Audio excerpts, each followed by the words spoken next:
Saudi আরবের জেদ্দায় শরীয়তপুর জাতীয়তাবাদী ঐক্য পরিষদের আয়োজনে ত্রয়োদশ জাতীয় সংসদ নির্বাচনকে সামনে রেখে সাধারণ প্রবাসী ভোটারদের মাঝে পোস্টাল ভোটিং অ্যাপ নিবন্ধন প্রক্রিয়া নিয়ে সচেতনতামূলক সভা অনুষ্ঠিত হয়েছে।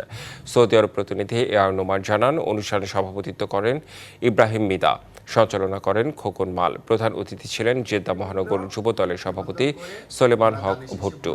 প্রধান বক্তা ছিলেন নাসির ব্যাপারী, বিশেষ অতিথি ছিলেন রাজীব আহমেদ, মুকুল দেওয়ান, জাকির সরকার, মোহাম্মদ শাকিল, সোলেমান ব্যাপারী সহ অনেকেই। এ সময় উপস্থিত ছিলেন বিএনপির বিভিন্ন অঙ্গ সহযোগী সংগঠনের নেতৃবৃন্দরা।